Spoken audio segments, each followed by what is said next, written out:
मैं हमेशा हंसने हंसाने से शुरू करना चाहता हूँ। मैंने इन 3 लोगों के बारे में सुना, एक रशियन, एक अमेरिकन और एक ब्लॉन्ड, और वो आपस में बात कर रहे थे। रशियन ने बहुत गर्व से कहा, अंतरिक्ष में हम पहले थे। अमेरिकन ने कहा, चांद पर हम पहले थे। उस ब्लॉन्ड ने कहा, ये तो कुछ भी नहीं, हम सूर्य पर जाने वाले प्रथम होंगे।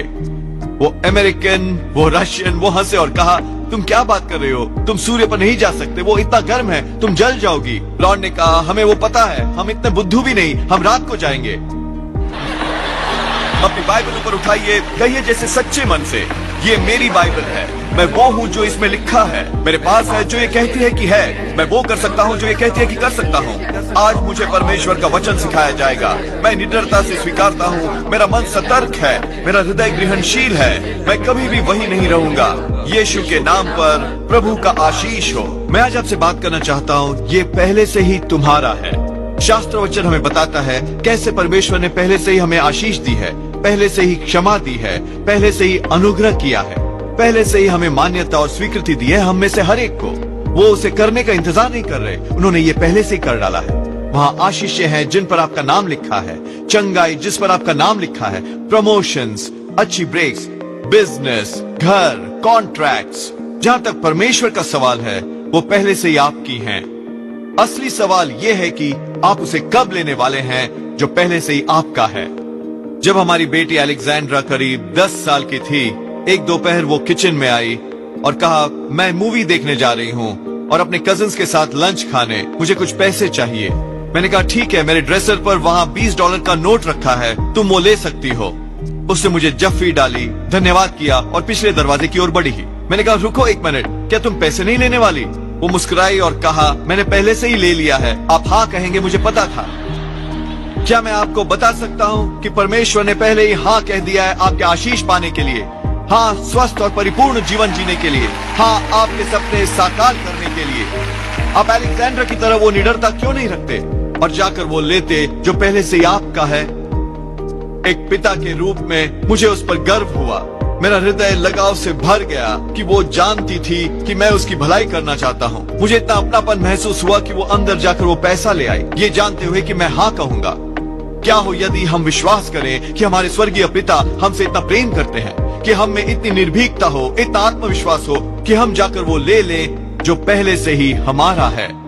वहाँ अनुग्रह आपके नाम का, वो पहले से ही आपका है। भजन लेखक कहता है, परमेश्वर ने तुम्हें अनुग्रह का मुकुट पहनाया है। यहाँ ये नहीं लिखा कि वो एक दिन करने वाले हैं, उन्होंने ये पहले से ही कर डाला है। क्या आप इतने निडर हैं कि जाकर अपना मुकुट लें, खुद को राजा की तरफ पेश करें, एक रानी की तरह, विश्वास से भरे, सुरक्षित, ये जानते हुए कि आप अपनी तरह के एक हैं, एक मास्टरपीस, भय सहित और अद्भुत रीति से बनाए गए। अपना पूर्ण जीवन न गुजार दें, उस मुकुट को वहीं शेल्फ पर रखें, ये सोचते, ओ मुझे कभी अच्छी ब्रेक्स नहीं मिलेंगी, मैं कभी आगे नहीं बढ़ूंगा। परमेश्वर ने पहले से ही हाँ कह दिया है। उस हारी हुई मानसिकता से छुटकारा पाएं। जाइए अपना मुकुट लीजिए। आप पर परमेश्वर का अनुग्रह है, आशीषें आपके पीछे लगी हैं, भलाई और कृपा आप जहाँ जाते हैं आपके पीछे आती है। जब आप में ये निर्भीकता आती है उसे पाने को जो आपका है, आप अपने भाग्य के एक नए स्तर पर कदम रखेंगे। परमेश्वर ने यिर्मयाह से कहा था, इससे पहले कि तूने अपनी माँ की कोख में करवट ली, मैंने तुझे मान्य ठहराया और स्वीकार किया। कुछ लोग अपना पूरा जीवन गुजार देते हैं अप्रूवल प्राप्त करने की कोशिश में, ताकि वो अपने बारे में अच्छा महसूस कर सके। वो सोचते हैं कि अगर उन्होंने काफी मेहनत की, उन्हें काफी सफलता मिलती, सही पड़ोस में वो रहते, किसी व्यक्ति को यकीन दिला सकते कि उन्हें पसंद करें, फिर वो खुश हो सकते थे। अच्छी खबर यह है कि आप पहले से ही अप्रूव्ड हैं।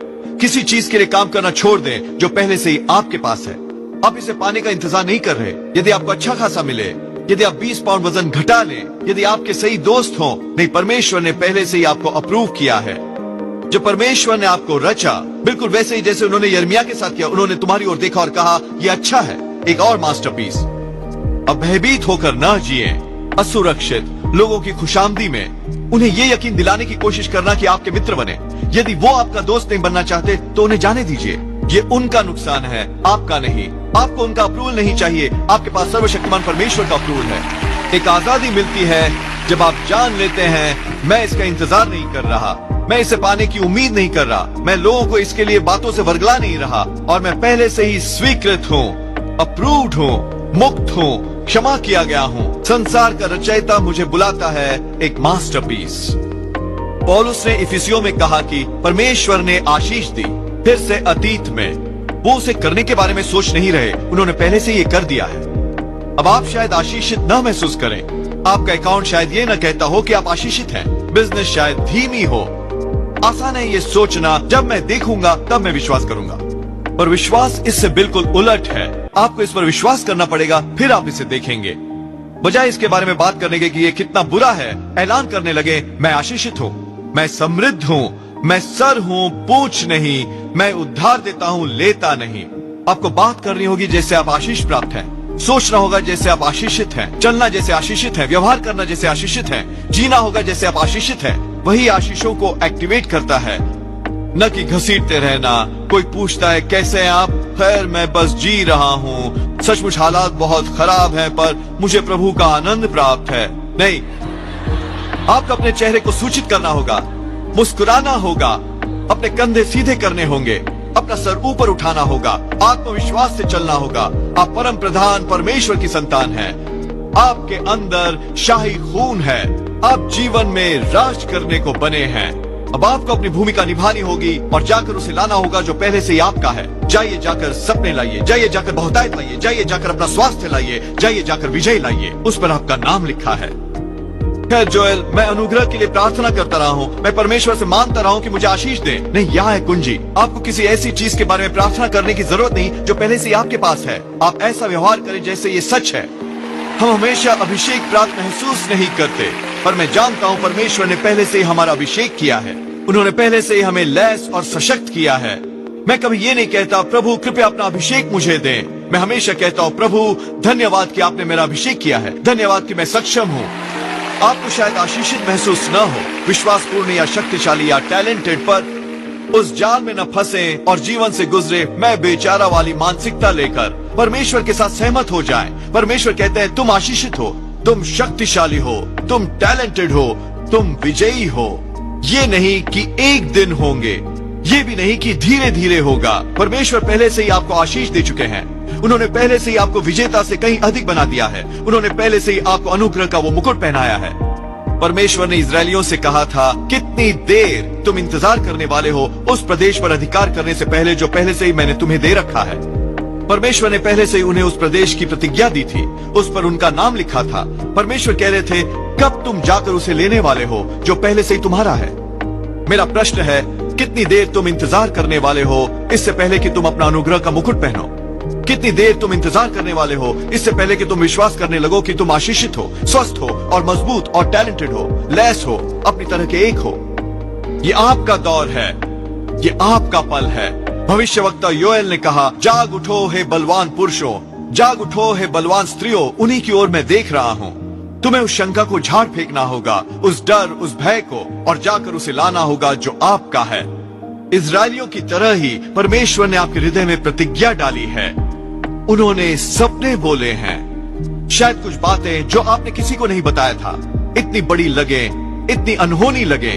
आपको नहीं लगता कि आप में टैलेंट है, वो कनेक्शंस हैं, शायद आप में ना हो पर परमेश्वर के पास है। उन्होंने उस सपने पर पहले से ही आपका नाम लिखा है। उन्होंने पहले से ही आपका नाम उस गीत पर लिखा है, उस मूवी पर, उस किताब पर जो आप लिखना चाहते थे। आपका नाम पहले से ही उस बिजनेस पर है, वो चैरिटी जो आप शुरू करना चाह रहे थे। वो दंपति जो एक बच्चे के लिए विश्वास कर रहे थे, उत्साहित हो, वहाँ एक बच्चा है जिस पर आपका नाम लिखा है। कुंवारे लोगों, वहाँ एक पति है, एक पत्नी है जिन पर आपका नाम लिखा है। दाऊद ने कहा, परमेश्वर ने आशीषें संग्रह करके रखी हैं उनके लिए जो परमेश्वर से प्रेम करते हैं। आपको कोई अंदाजा नहीं उन कमाल की चीजों का जो परमेश्वर ने आपके लिए संग्रह करके रखी हैं। मेरी चुनौती है कि उन्हें गोदाम में ही न रहने दें। निर्भीक बने और विश्वास करें कि आप अत्यधिक अनुग्रहित हैं। विश्वास करें कि आप पूर्णतः सक्षम हैं। विश्वास करें कि आप वो सब बन सकते हैं जो बनने को परमेश्वर ने आपको रचा है। यही अब्राहम को करना पड़ा था। 20 साल पहले उसके बच्चा होने के परमेश्वर ने उससे कहा था, अब्राहम, मैंने तुझे कई जातियों का पिता ठहराया है। परमेश्वर ने ये भूतकाल में कहा, पिता ठहराया है, जैसे पहले से ही हो चुका है। उस पूरे समय उसका एक भी बच्चा नहीं था। अब्राहम ने सोचा होता, प्रभु आप क्या बात कर रहे हैं, मैं एक पिता नहीं हूँ, मेरे कोई बच्चे नहीं हैं। दूसरे शब्दों में जोएल, मैं आशीषित नहीं हूँ, मैं स्वस्थ नहीं हूँ, मैं शक्तिशाली नहीं हूँ, वो बातों से खुद को बरगला सकता था, पर उसने विश्वास करना चुना। जब परमेश्वर कहते हैं तुम आशीषित हो, तो उसका अंदाजा लगाने की कोशिश मत करो। बस कहो प्रभु मैं तुमसे सहमत हूँ, मैं आशीषित हूँ। परमेश्वर आपको समृद्ध कहते हैं। जाकर अपना बैंक अकाउंट न चेक करें, जाकर स्टॉक रिपोर्ट न देखने लगे। बस कहें प्रभु मैं आपसे सहमत हूँ, मैं समृद्ध हूँ। परमेश्वर कहते हैं वो आपका स्वास्थ्य पुनः बहाल कर रहे हैं। तुम जियोगे और मरोगे नहीं। मेडिकल रिपोर्ट शायद इससे उलट कहे, कोई बात नहीं। अब्राहम को भी ऐसा ही महसूस हुआ था। बस कहे प्रभु अगर आप ऐसा कहते हैं मैं सहमत हूँ, मैं शक्तिशाली हूँ, मैं स्वस्थ हूँ, मैं जीऊंगा मरूंगा नहीं।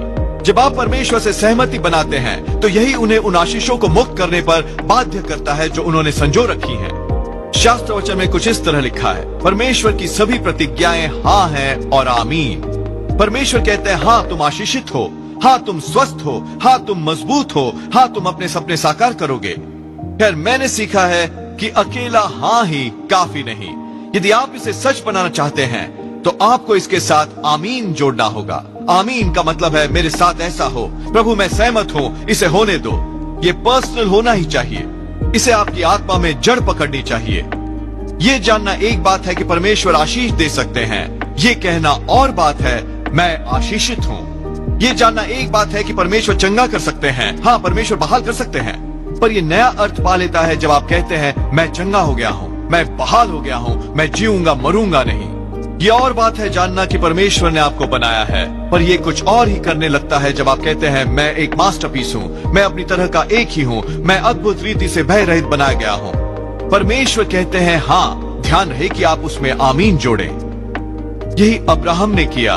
वो परमेश्वर के साथ सहमत रहा और करीब 20 साल के बाद वो प्रतिज्ञा साकार हुई। पर मैं सोचता हूँ कितनी आशीषें जो हमारे लिए संग्रहित की गई हैं, जिनसे हम वंचित रह जाते हैं। कितने सपने हैं जिन पर हमारा नाम है, क्योंकि हम हिम्मत हार जाते हैं। इतनी देर लग रही है, हम जहाँ हैं वहाँ खुश हैं, हम उन्हें वास्तविक रूप में आता नहीं देखते। मेरे पिता बताया करते थे एक बड़े गोदाम के बारे में जिसकी उन्होंने ऊपर स्वर्ग में कल्पना की थी। आप अंदर जाते हैं और देखते हैं एकड़ दर एकड़ वहाँ शेल्फों पर बक्से रखे हैं। जहाँ तक आपकी नजर जाती है, जितनी दूर आप देख सकते हैं, वहाँ कतारों पर कतारें लगी हैं इन बक्सों की। आप थोड़ा और नजदीक जाते हैं तो आप गौर करेंगे कि हर बक्से पर किसी व्यक्ति विशेष का नाम लिखा है। उत्सुकतावश आप पूछते हैं सेंट पीटर ये बक्से क्या हैं? इसका क्या मतलब है? पीटर कहता है ये सब अनक्लेम्ड आशीषें हैं जो परमेश्वर के लोग कभी लेकर नहीं गए। वहाँ अनुग्रह का एक बक्सा है जिस पर बिल का नाम लिखा है, पर वो आया नहीं और इसे लेकर नहीं गया, उसने विश्वास नहीं किया। वहाँ क्षमा का एक बक्सा है जिस पर शैनन का नाम लिखा है, पर उसने कभी ये पाया नहीं। वो जीवन से गुजरती रही खुद को कोसते हुए और सोचते कि वो हार चुकी है। उस बक्से को देखो, उसमें वो बिजनेस है जिसका सपना कार्लोस देखता रहा और उसने सोचा उसमें वो नहीं जो उसके लिए चाहिए। ये बॉक्स वो प्रमोशन है जो जूली को चाहिए था, पर उसने अपने दोस्तों को खुद को बरगलाने दिया। ये वो बॉक्स है जिस पति के बारे में डेब्रा ने प्रार्थना की थी, पर उसने हार मान ली। बक्से दर बक्से अनुग्रह के, प्रमोशन के, चंगाई के, अच्छी ब्रेक्स के। दोस्तों अपने बक्से शेल्फ पर ही न छोड़ दें। जाइए और उसे ले आइए जो पहले से ही आपका है। जाइए जाकर चंगाई लाइए, जाइए जाकर बच्चे लाइए, जाइए जाकर सपने लाइए, जाइए जाकर विजय लाइए जिस पर आपका नाम लिखा है। जब आप उठते हैं निडरता से और कहते हैं प्रभु मैं जानता हूँ आप मुझसे प्रेम करते हैं, मैं जानता हूँ आप मेरा भला करना चाहते हैं, मैं आपका धन्यवाद करना चाहता हूँ मेरे सपने साकार करने के लिए। धन्यवाद कि मैं स्वस्थ और परिपूर्ण जीवन जी रहा हूँ, मैं जी रहा हूँ कर मुक्त, कि आप सही लोग ला रहे हैं मेरे मार्ग में। प्रभु धन्यवाद मेरे हृदय की इच्छाएं पूरी करने के लिए। जब आप ऐसा विश्वास करते हैं तो ये परमेश्वर के चेहरे पर मुस्कान ला देता है। शास्त्र वचन में लिखा है ये पिता की खुशी है कि आपको राज्य दें। कुछ और नहीं जो उन्हें इससे अधिक आनंद देता हो सिवाय आपको फल फूलता देखने के और वो बनने को जो बनने को आपको रचा गया है। पर कई बार एक धार्मिक आत्मा हमें ये सोचने पर मजबूर करती है मैं ज्यादा नहीं मांग सकता, मैं अपने सपने नहीं मांग सकता, वो सही नहीं होगा, मुझे रहना होगा विनम्र। नहीं, आप बड़ा विश्वास करके परमेश्वर को असहज नहीं कर रहे। वही हैं जिन्होंने आपके मन में ये सपना डाला है। परमेश्वर ने कभी आपको इसलिए नहीं रचा कि आप एक लेवल तक पहुंचे और फिर अटक जाएं। उन्होंने आपको रचा है सर्वोत्तम के लिए, राज्य के लिए नई ऊंचाइयां लाने, अपने परिवार के लिए नए मापदंड स्थापित करने। उन पर से सीमाएं हटा दो, उन छोटे सपनों से छुटकारा पाएं, छोटे लक्ष्य, छोटी योजनाएं। परमेश्वर आपको अपनी सामर्थ्य की महानता दिखाना चाहते हैं। वो आपके हालात से सीमित नहीं, वो आपकी शिक्षा से सीमित नहीं, आपकी बैकग्राउंड से, आपके टैलेंट से, वो हमारी सोच से सीमित होते हैं। यदि हम सोचे कि मैं वहां पहुंच गया जहां होना चाहिए था, मेरे भविष्य में कुछ अच्छा नहीं, मुझे इसका हक नहीं, मैंने बहुत गलतियां की हैं, ये हमें हमारे भाग्य की पूर्णता से दूर रखेगा। आपको अपनी विजन को बढ़ाना होगा। परमेश्वर के लिए जगह बनाएं कि वो कुछ नया कर सकें। वो बरसाने ही वाले हैं अनुग्रह, बरसाने वाले हैं तरक्की। आप उनकी भलाई की बहुतायत देखने वाले हैं। वो आपको ऐसी जगह ले जाने वाले हैं जहां आप कभी गए नहीं। वो आपको वो दिखाने वाले हैं जो आपने कभी नहीं देखा। ये इफिसियों 3:20 सा होगा। वो हमारी विनती और समझ से कहीं अधिक कार्य कर सकता है।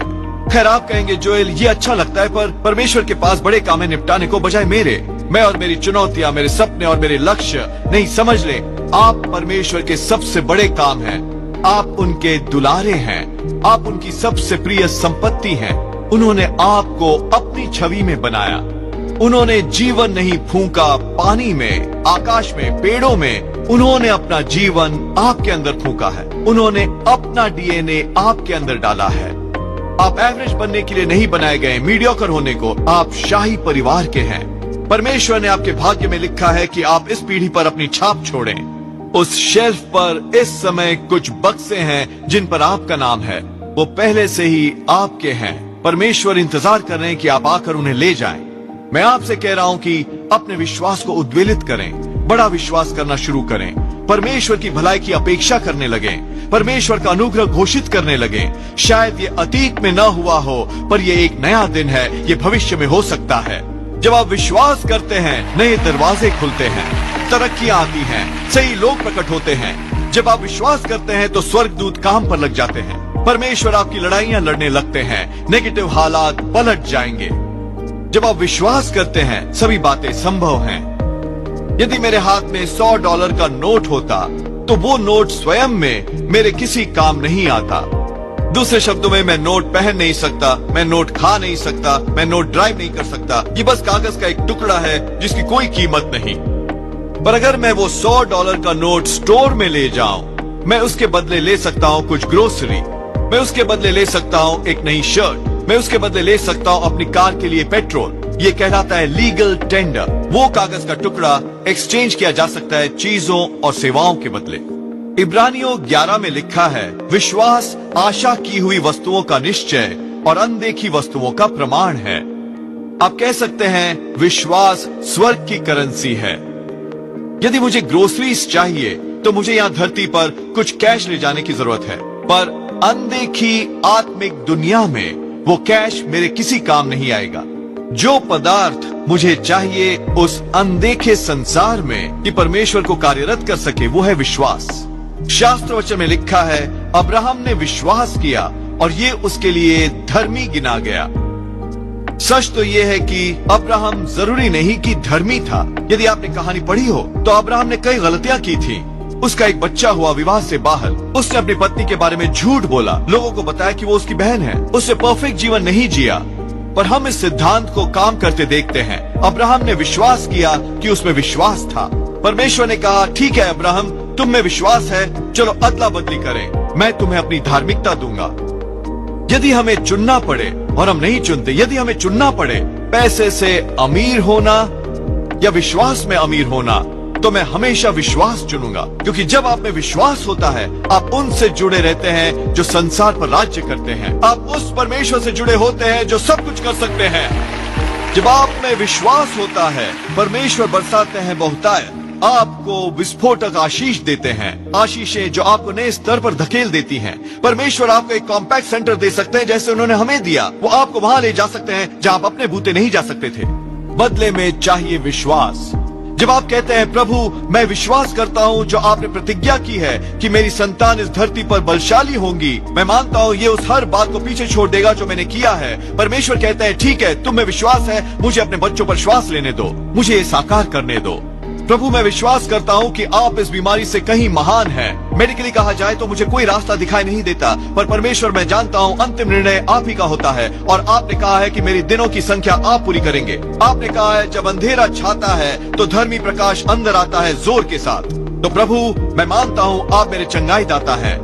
परमेश्वर कहते हैं, ठीक है, तुम में विश्वास है, चलो एक्सचेंज करें, मुझे चंगाई देने दो, बहाली देने दो, मुझे वो करने दो जो दवाइयां नहीं कर सकती।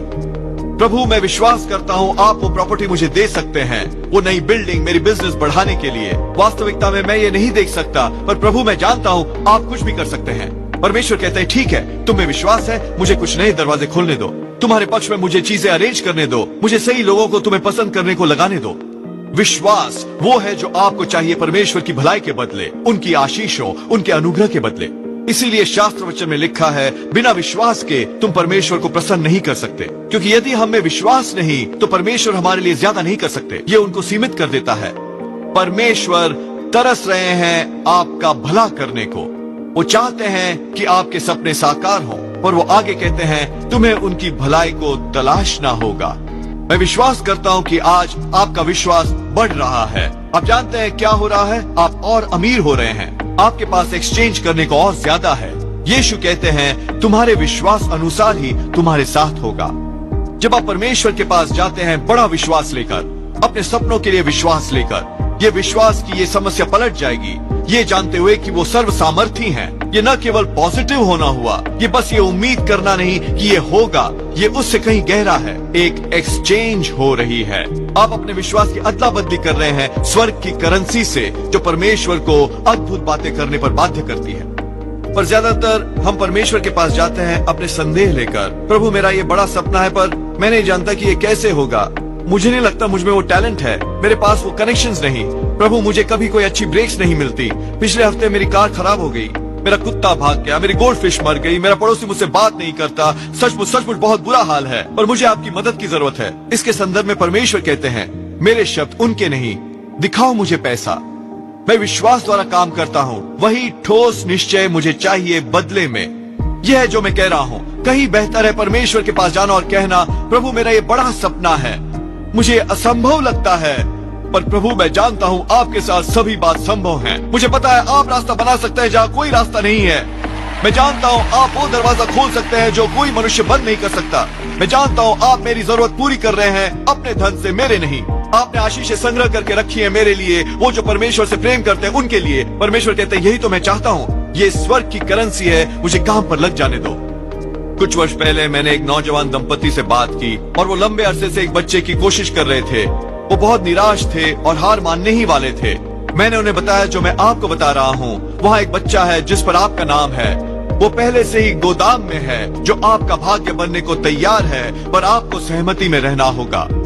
बजाय शिकायत करने के एक सर्वोत्तम बात है जो आप कर सकते हैं कि परमेश्वर को याद दिलाएं जो उन्होंने कहा है। प्रभु आपने कहा है भजन 1:13 में, वो बांझ को लड़कों का आनंद करने वाली माता बनाता है। आपने कहा है मेरे कोख का फल आशीष प्राप्त है। आपने कहा है बच्चे परमेश्वर की ओर से पुरस्कार हैं। तो प्रभु मैं आपका धन्यवाद करना चाहता हूँ कि वो बच्चा जिस पर मेरा नाम था वो आ रहा है। आप में से कुछ के लिए वहाँ एक बिजनेस है जिस पर आपका नाम लिखा है। आप इसके सपने देखते रहे हैं, आप इसके लिए प्रार्थना करते रहे हैं। समय आ गया है, उठें और जाकर उसे ले आएं। हे पिता, आपने कहा है कि आप मेरे हृदय की इच्छाएं पूरी करेंगे। प्रभु मैं आपका धन्यवाद करना चाहता हूँ कि वो बिजनेस जिस पर मेरा नाम है आ रही है। शायद आप एक कानूनी लड़ाई में हैं, अच्छी नहीं लग रही, आपको हार मानने की परीक्षा है। प्रभु आपने कहा है कि परमेश्वरहीन लोगों का बल काटा जा रहा है, परमेश्वरीय लोगों का सामर्थ्य बढ़ाया जा रहा है। आपने कहा है जब एक ओर से शत्रु मेरे विरुद्ध आ रहा है, आप उन्हें हराएं और भगाएंगे 7 अलग अलग तरफ। तो प्रभु मैं आपका धन्यवाद करना चाहता हूँ कि वो पलटा जिस पर मेरा नाम लिखा है आ रहा है। मैंने कई साल पहले इस विषय पर काम की थी और मैंने खासकर इसका जिक्र किया कि वो बच्चा जिस पर आपका नाम लिखा है आ रहा है। वो ऑडियंस में एक नौजवान दंपति थी जो कई सालों से बच्चे के लिए कोशिश कर रहे थे। उन सभी फर्टिलिटी ट्रीटमेंट से गुजरे थे और कोई सफलता नहीं मिली। वो ये सत्य स्वीकार करने वाले थे कि उन्हें कभी बच्चे नहीं हो सकते। पर जब मैंने ये बयान दिया कि वहाँ एक बच्चा है जिस पर आपका नाम लिखा है, तो अंदर कुछ सजीव हो उठा। उसने उनकी आत्मा में कुछ प्रज्वलित किया। उस दिन वो गए ये जानते हुए कि परमेश्वर नियंत्रण रखे हैं और किसी तरह हम अभी भी इसे साकार कर सकते हैं। 4 घंटे बाद, सर्विस के ठीक बाद, उन्हें एक फोन आया अनपेक्षित, एक और स्टेट के उनके एक बिजनेस मैनेजर से, उनसे पूछते हुए कि क्या वो इंटरेस्टेड होंगे एक बच्चा अडॉप्ट करने में जो पैदा होने वाला था। कई साल पहले उन्होंने एक सपना देखा था कि उनका एक सुनहरे बालों वाला, नीली आंखों वाला बेबी बॉय होगा। 8 सप्ताह बाद वो उस डिलीवरी रूम में थे जहां उनका बेबी बॉय पैदा हुआ था और उसकी नीली आंखें थी और सुनहरे बाल थे, वैसा ही जो उन्होंने सपने में देखा था। वो बच्चा उनके लिए संजो कर रखा गया था। ये उनके शेल्फ पर था। आपको जाकर उसे लाना होगा जो पहले से आपका है। कोई भी पैकेट अपने गोदाम में न रख छोड़े। मैं लालची नहीं होना चाहता, मुझे वो सब चाहिए जिस पर मेरा नाम लिखा है। दोस्तों, चंगाई आपकी है। बच्चे जो प्रदेश में बलवान होंगे आपके हैं। एक खूबसूरत कर्ज मुक्त घर आपका है। आनंद, शांति, सुख और बहुतायत, उधार देना न कि लेना आपका है। क्या होगा अगर हम सब परमेश्वर के पास जाएं स्वर्ग की करेंसी लेकर? विश्वास, निर्भीकता, आत्मविश्वास, अपेक्षा, यही परमेश्वर का ध्यान आकर्षित करता है। ये जानते हुए कि वो हमसे प्रेम करते हैं, कि हम पर भलाई करना चाहते हैं, यही परमेश्वर को बाध्य करता है उससे कहीं ज्यादा करने के लिए जो हम मांग रहे हैं। आप अपने विश्वास को उद्वेलित क्यों नहीं करते? याद करें, आप आशीष नहीं पाएंगे, आप पहले ही आशीषित हैं। आपके पास अनुग्रह का मुकुट नहीं होगा, आपके पास पहले से अनुग्रह का मुकुट है। ध्यान रहे कि आप इसे हर दिन पहने। परमेश्वर कहते हैं हाँ, आप इसमें आमीन जोड़ें। यदि आप ऐसा करते हैं, मैं विश्वास और ऐलान करता हूँ, हर चीज जिस पर आपका नाम है आ रही है। वो स्वास्थ्य, वो बच्चे, वो कॉन्ट्रैक्ट, वो बिजनेस, वो घर। आपको तैयार होना होगा। आप परमेश्वर की भलाई देखेंगे कुछ नई तरह से, नए अवसर, विस्फोटक आशीषें। आप अपने भाग्य की संपूर्णता में कदम रखेंगे यीशु के नाम पर। यदि आज आपने ग्रहण किया तो कहिए आमीन। हम अपना प्रसारण खत्म नहीं करना चाहते आपको ये अवसर दिए बिना कि यीशु को अपने जीवन का प्रभु बनाएं। मेरे साथ प्रार्थना करेंगे। प्रभु यीशु, मैं अपने पापों का पश्चाताप करता हूँ, मेरे हृदय में आइए। मैं आपको अपना प्रभु और उद्धारकर्ता बनाता हूँ। ये साधारण सी प्रार्थना करके आप नए सिरे से जन्म ले चुके एक बाइबल आधारित चर्च में आइए। परमेश्वर को पहला स्थान दीजिए, वो आपको कमाल की जगहों पर